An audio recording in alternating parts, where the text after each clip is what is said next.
Di dalam rangka kita mengabdi pada Allah, kita akan mendapatkan keuntungan dalam hidup kita menjalani yang kita jalani sebagai manusia.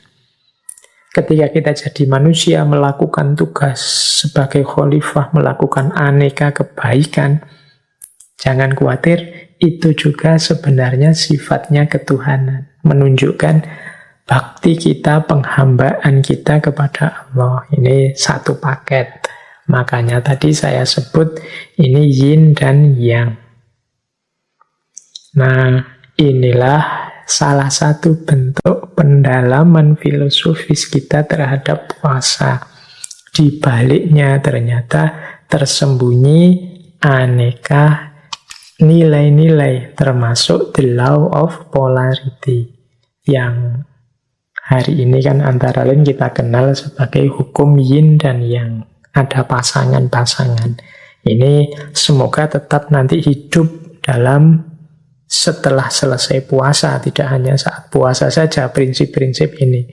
Yaitu misalnya mengorbankan untuk memperoleh, menahan untuk menikmati, menyakiti, tapi pada saatnya untuk menguatkan. Ini dalam banyak konteks kita perlukan cara berpikir seperti ini. Oke, baik. Kita cari cara yang berbeda untuk mendalami puasa kita. Kita coba jelajahi ya gagasan-gagasannya para filosof sepanjang sejarah tentang puasa. Tidak hanya yang muslim, kita cari aneka filosof siapa saja, pelan-pelan. Kita coba, pertama, kita temui mbahnya para filosof yang kita kenal, Plato. Plato ini satu ketika pernah menyatakan, aku berpuasa agar fisik dan mentalku lebih efisien. Jadi Plato ini filosof besar, orang pinter di masa lalu yang jasanya banyak untuk kehidupan intelektual manusia di bumi. Di antara strategi beliau agar tetap sehat fisik dan mentalnya, itu jalannya puasa. Ya meskipun zaman Plato pastinya surat Al-Baqarah itu belum turun. Tapi kan ya kama kutiba alal ladzina min qablikum, umat-umat terdahulu ternyata juga puasa. Kata Plato, mental dan fisik itu sehat kalau aku puasa. Dia jadi lebih efisien. Ini berarti teman-teman juga yang merasa mentalnya sedang drop, terganggu, ada banyak masalah, boleh diobati dengan puasa. Ada lagi kalimat agak panjang ini dari filosof abad tengah, dari tradisi skolastik, Santo Agustinus. Kalau ini ya seperti yang kita jelaskan tadi, ini seperti Imam Ghazali cara beliau menjelaskan puasa.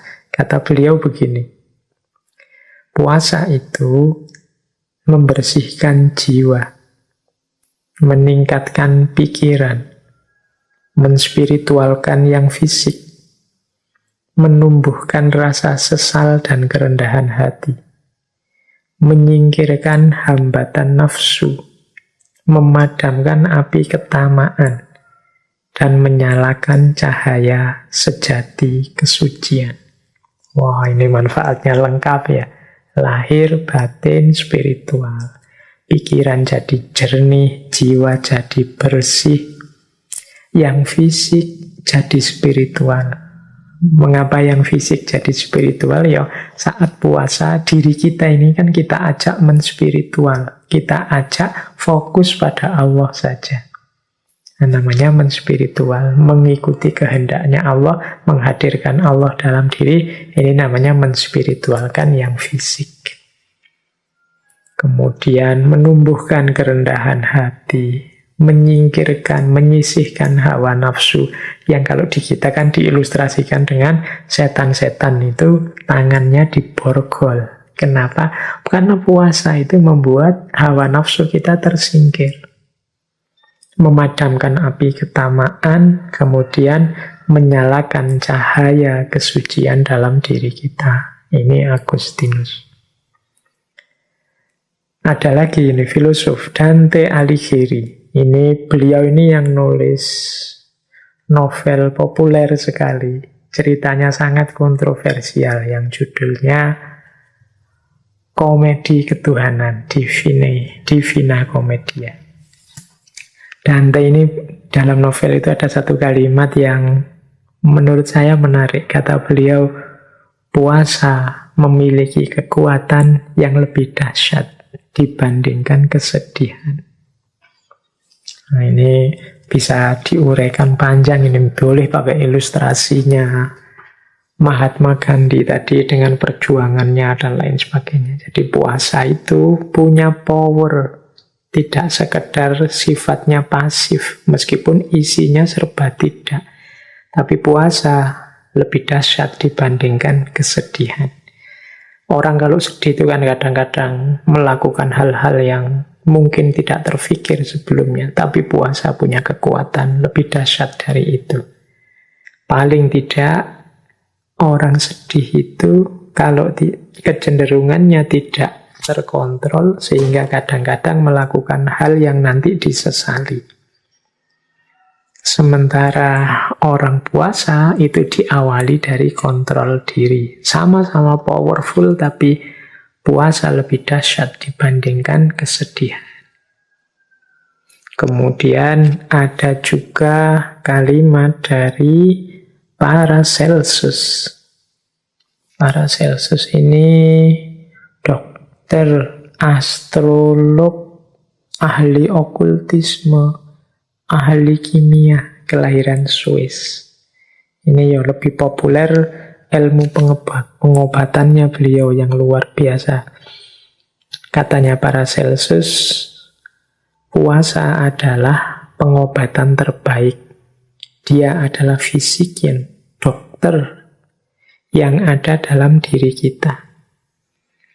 Jadi ternyata dalam diri kita ada dokternya, apa? Puasa. Itu Paracelsus yang bicara ini. Kalau yang ngomong, kadang-kadang kita itu kan agak genit. Kalau yang ngomong para ulama kita, kadang kita nganggapnya, itu dogmatis, itu tradisional.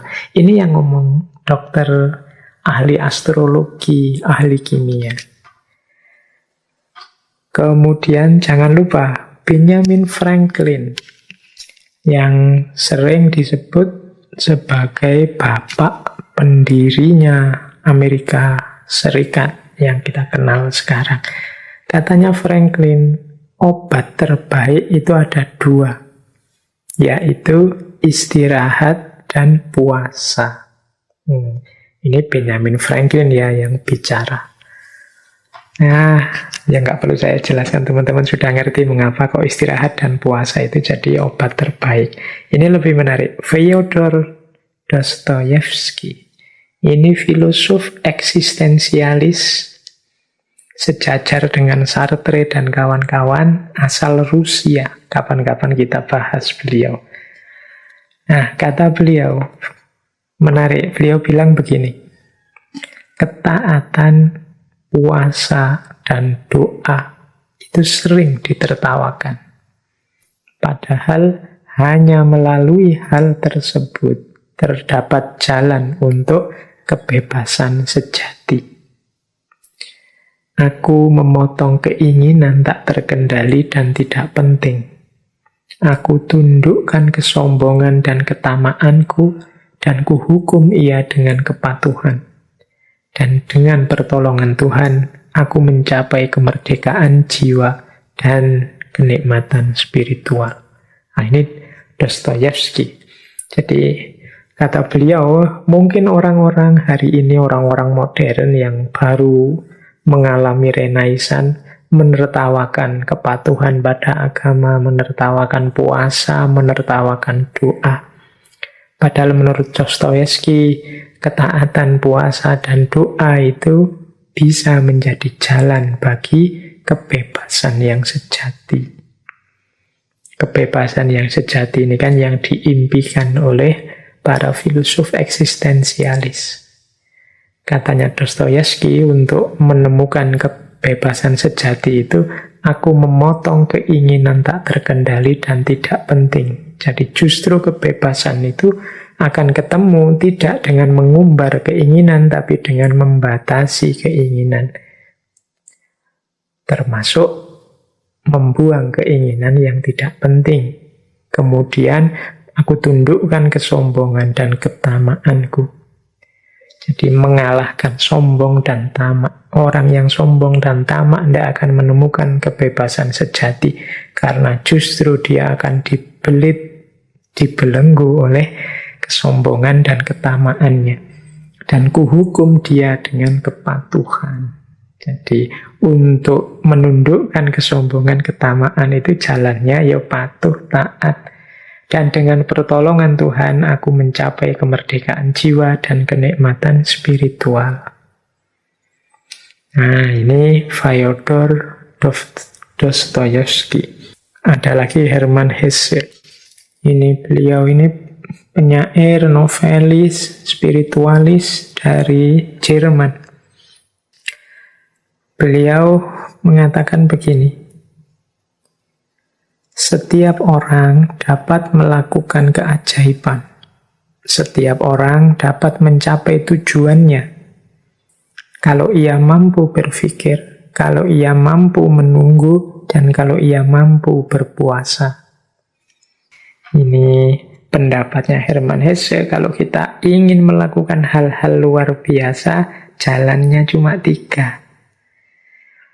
Bisa berpikir, siap menunggu, dan mau berpuasa.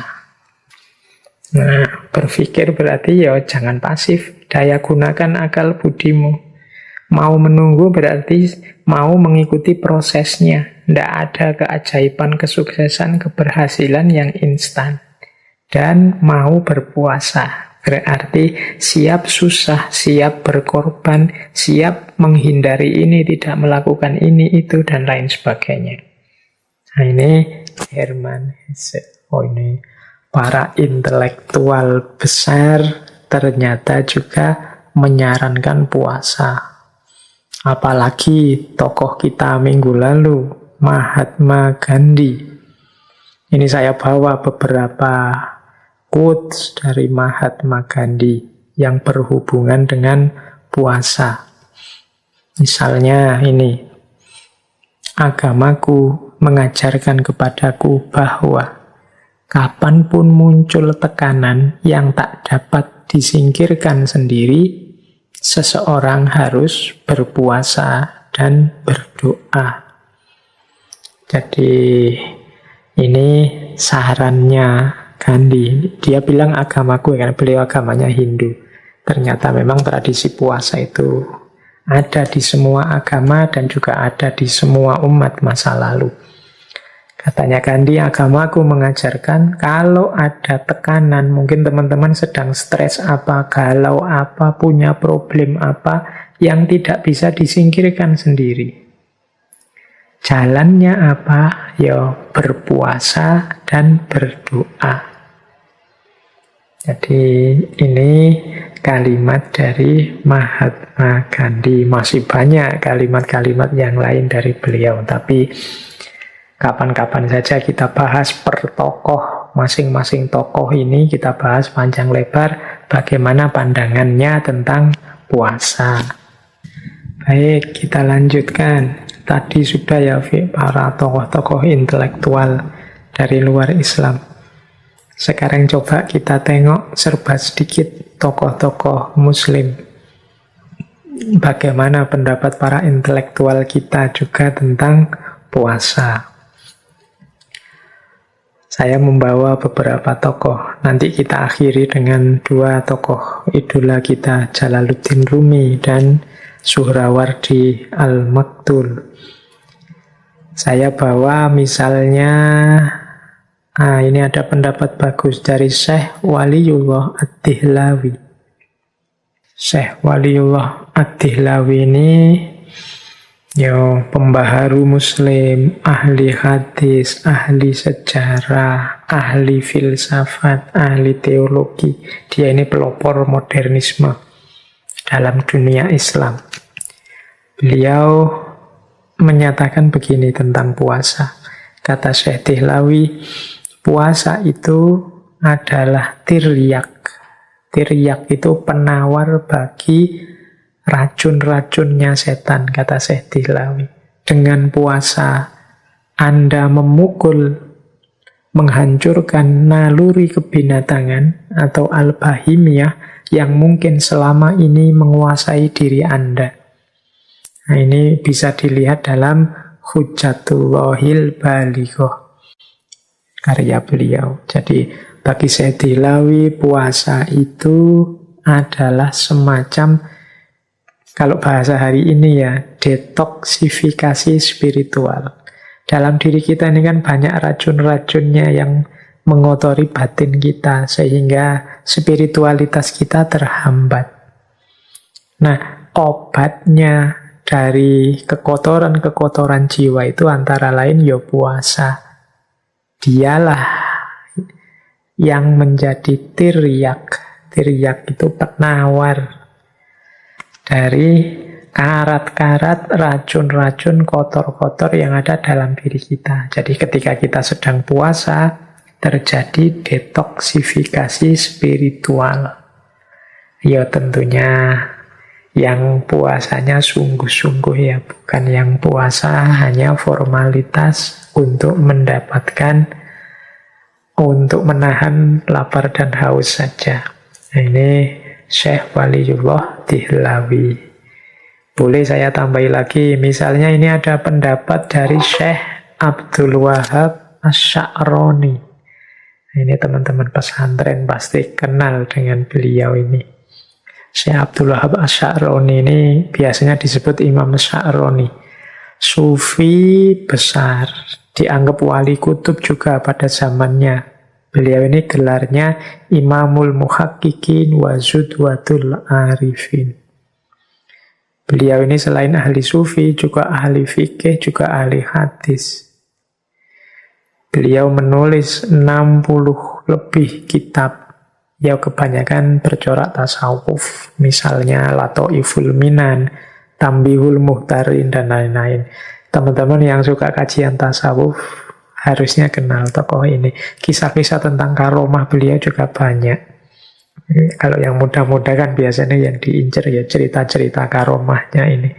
Nah, kata Syekh Abdul Wahab Asy-Sya'rani, puasa itu membawa kita kepada woyah an-nuroniyah, woyatun nuroniyah. Jadi tujuan nuroniyah, nur itu cahaya, nuron berarti pencerahan. Jadi membawa kepada pencerahan batin kita, juga peneguhan rohani, dan juga melahirkan berbagai kebajikan saat kita berpuasa. Jadi puasa itu mencerahkan batin kita, memantapkan rohani kita. Dia melahirkan banyak sekali kebaikan. Nah, ini Tambihul Muhtarin, Syekh Abdul Wahab Asy-Sya'rani. Nah, ini boleh juga kita jadikan referensi. Jadi ternyata pencerahan batin kita, laku kita untuk membuat diri kita bercahaya, antara lain bisa melalui jalur puasa. Boleh juga, ini ada quotes yang populer sekali dari tokoh intelektual muslim. Kalau ini modern. Thoriq Ramadan. Beliau ini filosof, penulis, akademisi. Asalnya dari Swiss. Cucu dari Imam Hasan al-Banna, pendiri Ikhwanul Muslimin. Beliau ini profesor di Fakultas Teologi Universitas Oxford. Jadi, kalau ini beliau intelektual kontemporer. Beliau punya pandangan begini. Filosofi puasa mengundang kita untuk mengenali diri kita sendiri, menguasai diri kita sendiri, dan mendisiplinkan diri kita sendiri menjadi lebih baik. Juga untuk membebaskan diri kita sendiri. Berpuasa berarti mengenali ketergantungan-ketergantungan kita dan membebaskan kita darinya. Oh, ini kalimatnya ada diri kita sendiri banyak. Ayo kita cermati ya tadi. Yang pertama, puasa itu berarti punya manfaat mengenali diri. Diri kita yang lemah, banyak kekurangan, banyak ketidaktepatan. Kalau sudah mampu mengenali diri, kita menguasai diri kita sendiri. Kita ini kan dalam hidup kita sehari-hari sering tidak menguasai diri kita sendiri. Nah, saat puasa ini kita kuasai benar diri kita. Kita ini kan seringkali diombang-ambingkan oleh hawa nafsu, oleh ambisi, macam-macam. Kita tidak menguasai. Nah, ketika puasa kita kuasai diri kita sekarang. Ini tidak boleh, itu tidak boleh, dan sebagainya. Yang ketiga, mendisiplinkan diri kita. Jadi, puasa itu kan paling kelihatan latihan disiplinnya, kapan boleh makan, kapan tidak boleh makan, kapan harus sahur, kapan harus buka, kapan waktunya habis, dan lain sebagainya, disiplin. Kemudian juga pembebasan diri. Jadi puasa membuat kita sadar hakikat diri kita, sehingga kita bisa membebaskan diri kita dari ketergantungan-ketergantungan di luar diri kita, dan hanya bergantung pada Allah saja. Nah, ini pandangannya Thoriq Ramadan. Puasa membuat kita kenal diri, membuat kita menguasai diri, mendisiplinkan diri, dan membebaskan diri. Baik, saya lanjutkan. Waktunya masih 20 menit ya. Kurang lebih. Kita lihat sekarang. Pandangan, ini tokoh yang sering dan pernah kita bahas, yaitu beliau dari tradisi filsuf muslim iluminatif Suhrawardi Al-Maktul, yang terkenal dengan filsafat isyroknya. Dengan quotes-nya yang populer sekali, engkau hanya kaca, bukan cahaya. Nah, manfaat puasa ini menurut Syekh Suhrawardi adalah mempersiapkan jiwa. Membuat diri kita terlepas dari penjara materi. Dan siap untuk mendapatkan cahayanya Allah. Kata Syekh Suhrawardi, puasa itu mempersiapkan diri kita sebelum memperoleh pengetahuan. Makanya Syekh Suhrawardi, ini ada kisah begini, menyarankan orang yang ingin membaca kitab filsafatnya, yang judulnya Hikmatul Isyrok itu, oleh Syekh Suhrawardi disarankan puasa dulu 40 hari. Mengapa harus puasa 40 hari? Katanya Syekh Suhrawardi, kalau tidak puasa, orang yang membaca kitab itu tidak akan dapat manfaat apa-apa. Paling hanya menemukan kumpulan huruf-huruf mati. Mungkin hanya ngerti maksudnya, tapi tidak akan berpengaruh terhadap hidupnya. Jadi, puasalah dulu, kata Syekh Suhrawardi, 40 hari. Kalau sudah puasa, maka selama 40 hari ini menunjukkan orang ini sudah terbebas dari penjara materi. Kalau dia sudah bebas dari penjara materi, maka jiwanya sudah jernih dan siap untuk memantulkan cahayanya Tuhan atau pengetahuan. Jadi, mungkin kemarin ada yang tanya ketika ada quotes, engkau kaca bukan cahaya, dan kemudian bagaimana Pak cara membersihkan batin yang seperti kaca itu? Antara lain, kalau tipsnya Syekh Suhrawardi, ya dengan puasa. Puasa akan membuat kita lepas dari penjara materi dan kita masuk kelompok namanya Ikhwanut Tajrid. Nah, ini pandangan dari Imam Suhrawardi. Berarti ya kesimpulannya, puasa itu menjernihkan jiwa, membuat kita lebih mudah menangkap pengetahuan yang merupakan cahayanya Allah. Ini boleh dipakai sebagai tips oleh para mahasiswa, para pelajar yang menanyakan apa manfaatnya puasa. Kemudian kita jelajah lagi. Ini waktunya tambah mepet. Misalnya saya ambil lagi pandangan Syekhul Akbar, Ibnu Arabi. Apa sih puasa itu? Manfaatnya apa? Hakikatnya apa? Menurut Ibnu Arabi, puasa itu yang pertama-tama rahasianya adalah pencegahan dan peninggian. Ini semacam yin yang tadi. Harusnya orang itu kalau dicegah ya tambah tidak bisa berkembang. Tapi kebalikannya dalam puasa, orang yang dicegah tapi dia semakin tinggi. Dicegah fisiknya tapi semakin tinggi level spiritualnya. Jadi menurut Ibnu Arabi, puasa itu pencegahan dan peninggian. Ini yang pertama. Yang kedua, puasa itu rahasianya adalah tiada tindakan, tidak melakukan apa-apa. Ini yang saya jelaskan di depan tadi ya, bahwa uniknya puasa itu dia perintah, tapi perintah untuk tidak melakukan. Biasanya perintah itu kan perintah untuk melakukan sesuatu, tapi ini unik, perintah untuk tidak melakukan. Jadi rahasia kedua puasa menurut Ibnu Arabi adalah tiada tindakan, tidak melakukan apa-apa. Harusnya di era pandemi seperti sekarang ini, puasa kita bisa lebih berkualitas karena kita tidak banyak disibukkan oleh kegiatan-kegiatan di luar rumah. Bisa meminimalkan tindakan-tindakan yang bisa membatalkan puasa, khususnya secara batin. Karena hakikatnya puasa, kita akan menemukan rahasia puasa dalam tidak melakukan apa-apa. Ya tidak melakukan apa-apa itu maksudnya tidak makan, tidak minum, tidak berhubungan seks, tidak, dan lain sebagainya. Yang ketiga, puasa adalah penafian keserupaan. Nah ini menarik istilahnya penafian keserupaan.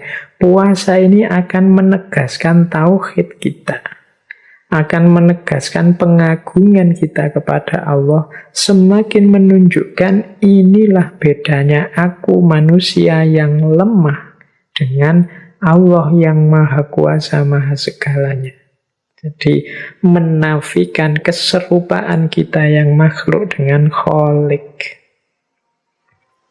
Jadi ada unsur kesadaran bahwa aku dan Khalik ini ternyata jauh. Khalik itu tidak butuh apa-apa, sementara aku butuh dia.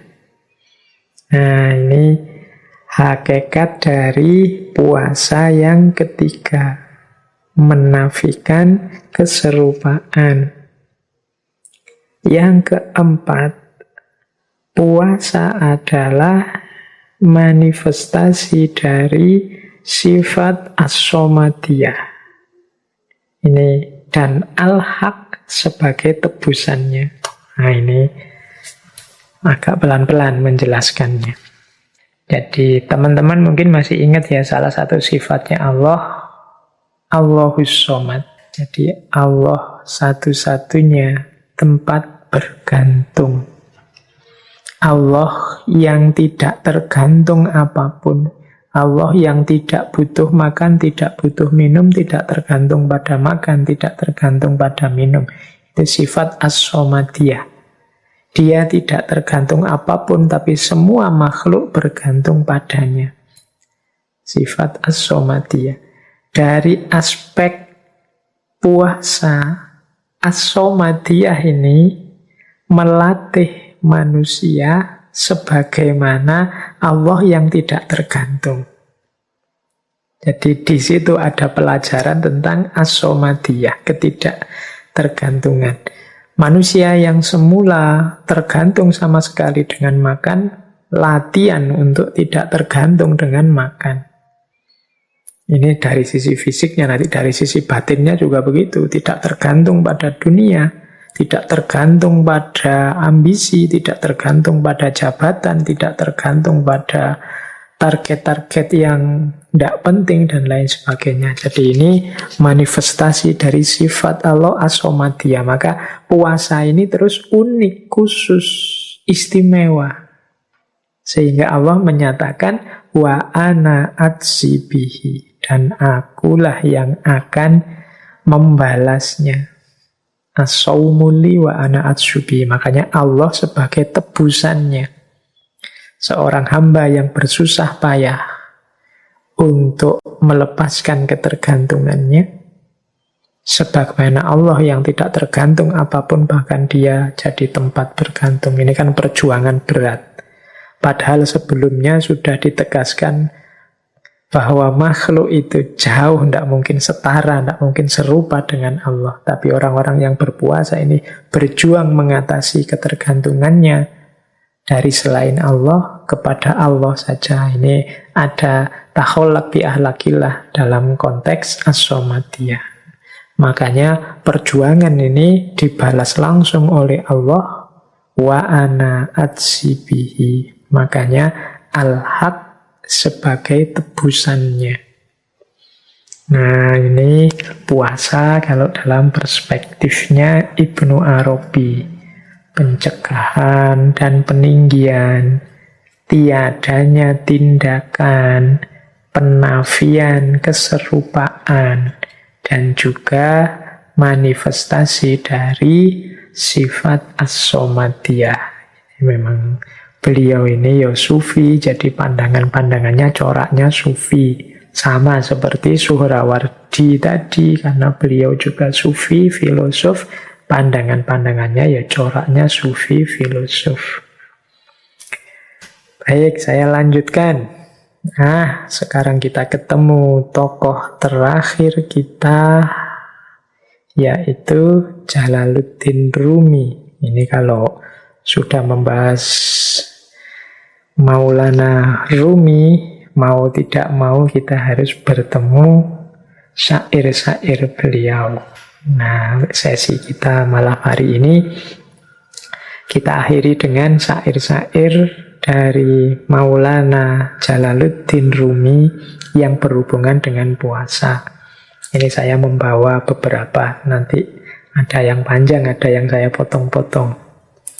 Misalnya ini untuk menggambarkan pandangan beliau tentang puasa dari Masnawi.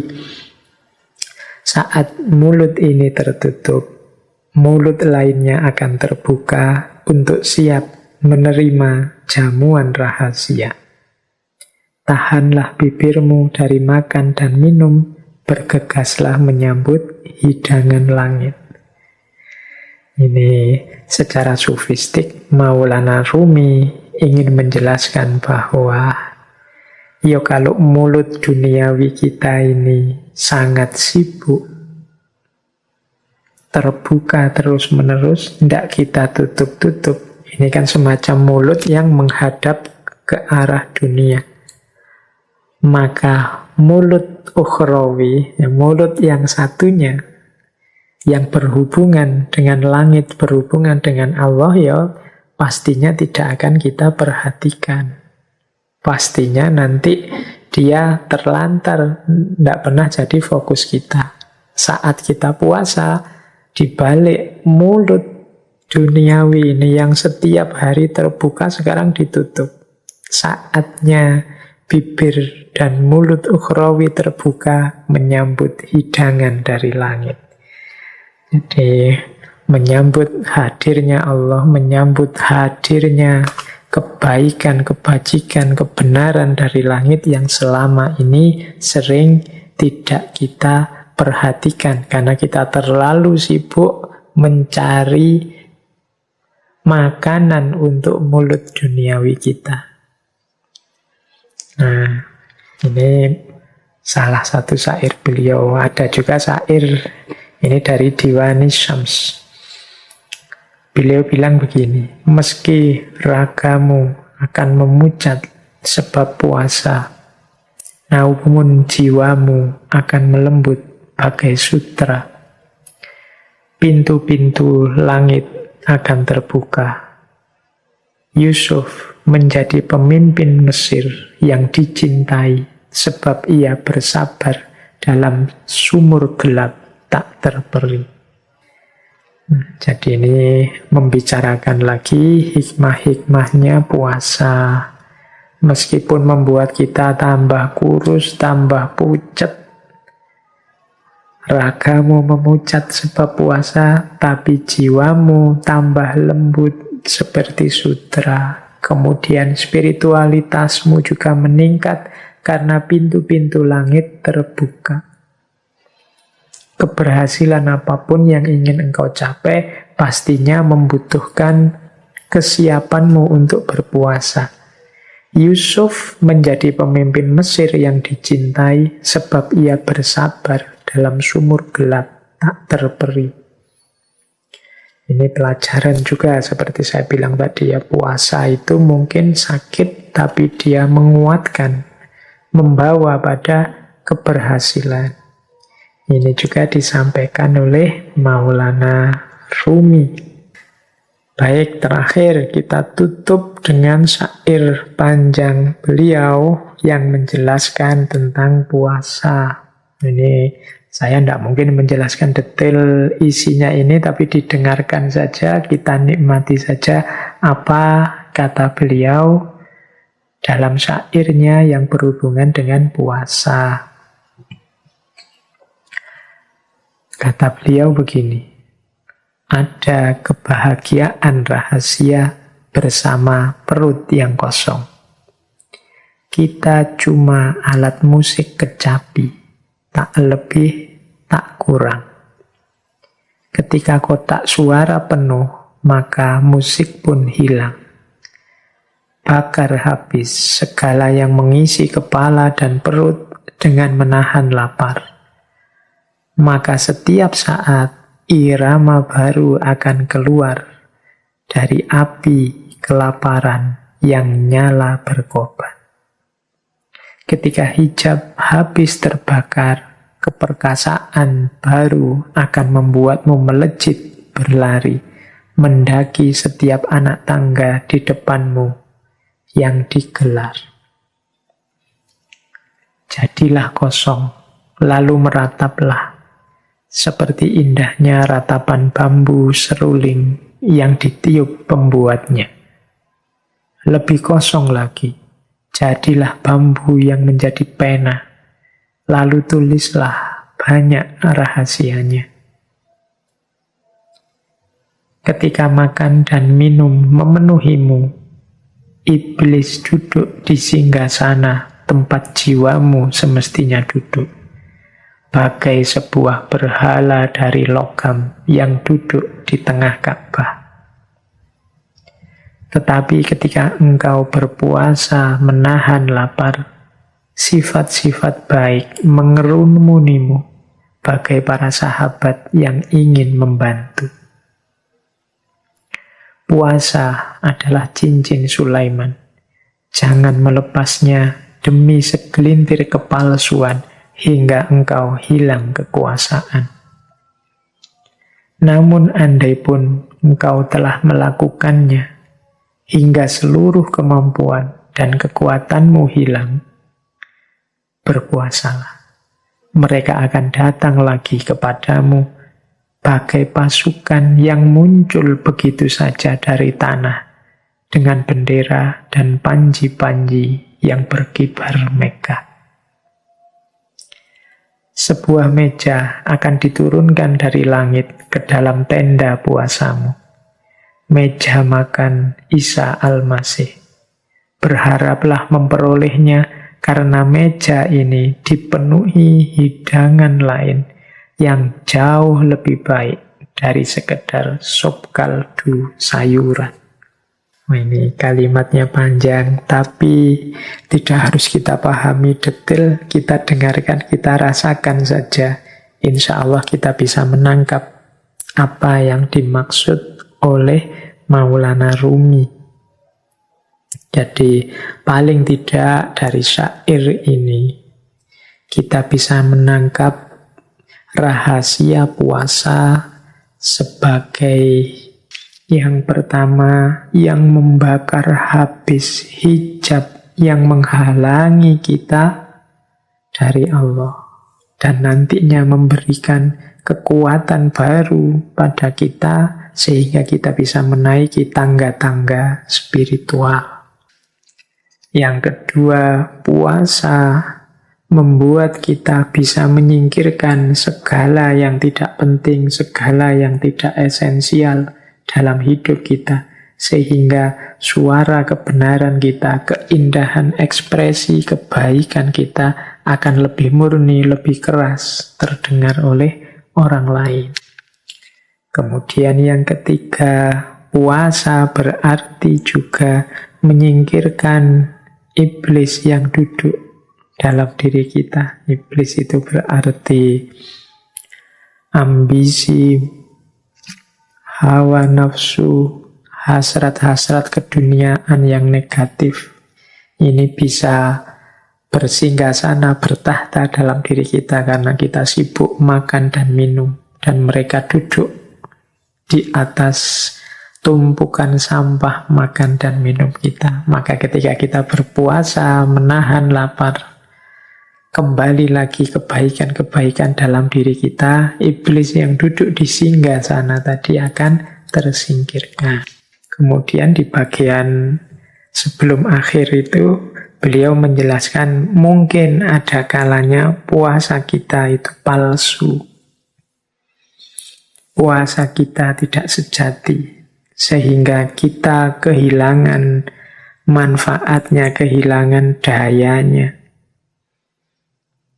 Kalau sudah begitu bagaimana? Tidak masalah, puasalah lagi. Ketika kita puasa lagi, maka hakikat dan manfaat puasa akan hadir kembali.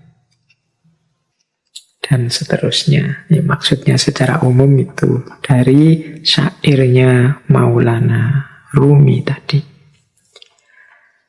Baik teman-teman, saya kira sesi kita malam hari ini sudah cukup. Semoga yang kita bahas malam hari ini setidaknya semakin membuat kita mantap untuk berpuasa secara sungguh-sungguh. Semoga puasa kita naik level sebagaimana Imam Ghazali yang punya kategori awam, khawas, khawasul khawas. Saya tidak tahu teman-teman ada di level mana, tapi semoga puasa kita semakin berkualitas, semakin berkualitas. Sudah sejak kecil kita berpuasa. Seandainya manfaat puasa itu selalu penuh, selalu seperti ideal yang kita jelaskan hari ini, harusnya kita ini sudah jadi manusia yang luar biasa, yang sangat dekat dengan Allah dan disayang Allah. Tapi masih ada kesempatan Allah memberi kita tahun ini, insya Allah kita bertemu lagi dengan Ramadan, dengan puasa. Mari kita maksimalkan, kita manfaatkan sekuat daya kita, mumpung masih diberi kesempatan. Hari ini kesempatan itu kelihatannya sudah mulai samar-samar. Situasi hari ini serba tidak pasti, adanya wabah, penyakit macam-macam. Yang muda-muda tidak usah gaya, saya masih lama umurnya Pak dan macam-macam. Sekarang sudah tidak ada jaminan itu lagi. Maka mumpung masih ada kesempatan, semoga puasa besok ini kita bisa memanfaatkannya semaksimal kita bisa untuk meningkatkan kualitas diri kita, khususnya di hadapan Allah. Mari kita nikmati kebersamaan dengan Allah 1 bulan puasa ke depan, sedalam mungkin, seintens mungkin. Ikhwal, segala hikmah yang kita bahas malam hari ini, pasrahkan saja semua kepada Allah. Semoga dengan keseriusan kita berpuasa, segala manfaat luar biasa tadi dianugerahkan oleh Allah pada kita. Baik teman-teman, saya kira itu sesi malam hari ini. Insya Allah mungkin 1-2 bulan ke depan kita masih libur. Jadi tidak ada sesi baru lagi sampai setelah Idul Fitri. Ya, sebagaimana tradisi yang selama ini sejak sebelum corona kita jalankan. Kurang lebihnya mohon maaf. Wallahul muwafiq, wallahu a'lam bissawab. Wassalamualaikum warahmatullahi wabarakatuh.